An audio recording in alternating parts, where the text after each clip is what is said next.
YCP అధినేత YS Jaganmohan Reddy ఎక్కువ సమయం బెంగళూరులోనే ఉంటున్నారు. ఆయన ఏదైనా పనుంటే తప్ప తాడేపల్లి ప్యాలెస్కి రావట్లేదు. ఎన్నికలు జరిగి ఫలితాలు వచ్చి 2 నెలలైనా ఇంకా పార్టీ నేతలతో సమావేశం పెట్టలేని పరిస్థితి. వారితో మాట్లాడి నియోజకవర్గాలు, జిల్లాలో పార్టీ పరిస్థితి మీద చర్చించాల్సిన వైఎస్ జగన్ బెంగళూరు వెళ్లి సేదతీరడం మీద పార్టీ నేతల నుంచి విమర్శలు వస్తున్నాయి. తాడేపల్లి క్యాంపు కార్యాలయాన్ని వదిలి అసలు బెంగళూరు వెళ్లాల్సిన పనేంటని నేతలు ప్రశ్నిస్తున్నారు. ఇలా పార్టీ అధినేత అందుబాటులో లేకపోవడంతో నేతలు ఒక్కొక్కరుగా జారిపోతున్నారు.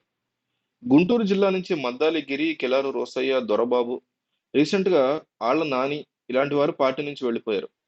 తాము పార్టీకి రాజీనామా చేస్తున్నట్టు వారు అధికారికంగా ప్రకటించారు. ఇదో రకంగా పార్టీ కేడర్ కి మానసిక దెబ్బే అనుకోవాలి. లీడర్ అందుబాటులో ఉంటేనే నేతలు తమ సమస్యలు చెప్పుకునే వీలుంటుంది. కానీ జగన్ అధికారంలో ఉన్నప్పుడు ఎలాగో లేరు. ప్రతిపక్షంలో ఉన్నప్పుడు కూడా అలాగే ఉండడం మీద పార్టీలో చర్చ నడుస్తుంది. 2014లో ఓటమి పాలైనా జగన్లో ఇంత మార్పు చూడలేదు. అప్పుడు జనంలో ఉండేందుకు జగన్ ఇష్టపడేవారు. కానీ ఇప్పుడు జనంలోకి రావాలంటే కొంత ఇబ్బంది పడుతున్నారు.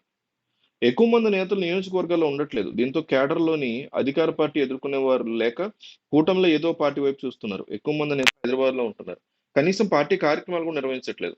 నియోజకవర్గంలో గత ఎన్నికల్లో కూటమి ఇచ్చిన హామీలను అమలు చేయాలని ఆందోళన కూడా చేయట్లేదు. దీంతో కేడర్ మొత్తం జారుకునే పరిస్థితి ఏర్పడింది. అసలు వైఎస్ జగన్ తాడేపల్లిలో ఉండి నిత్యం నేతలతో జిల్లా స్థాయిలో అప్పుడప్పుడు సమావేశాలు నిర్వహిస్తే కొంతవరకు లీడర్‌లో జవాబుదారీతనం ఉంటుంది.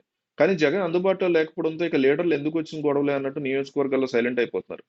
2019 ఎన్నికల్లో ఓటమి చెందిన తర్వాత చంద్రబాబు అన్ని జిల్లాలకి తిరిగారు. నేతలతో ఓటమి మీద సమీక్షలు నిర్వహించారు. తరచూ నియోజకవర్గాల పర్యటనలు చేస్తూ వచ్చారు. అప్పుడే నేతలు నిలబడ్డారు. కేడర్‌లో కూడా ధైర్యం నింపడానికి అప్పుడు చంద్రబాబు చేసిన పనిని ఇప్పుడు జగన్ ఎందుకు చేయలేకపోతున్నారని కేడర్ ప్రశ్నిస్తోంది. బెంగుళూరులో జగన్ ఉంటే నియోజకవర్గాల నేతలు ఏముంటారు? తమకి దిశానిర్దేశం చేసే నేతలు లేరని అనేక నియోజకవర్గాల్లో లీడర్లు వాపోతున్నారు. కొందరు మాత్రమే నియోజకవర్గాల్లో పట్టు కోసం ప్రయత్నిస్తున్నారు. వచ్చే ఎన్నికల నాటికి నియోజకవర్గాల సంఖ్య పెరుగుతుండడంతో టీడీపీ వైపు నేతలు చూస్తున్నారు. ఇప్పటికైనా జగన్ బెంగళూరును వదిలి ఏపీలో పార్టీ మీద ఫోకస్ పెడితే తప్ప వైసీపీ బాగుపడే పరిస్థితి కనిపించట్లేదు.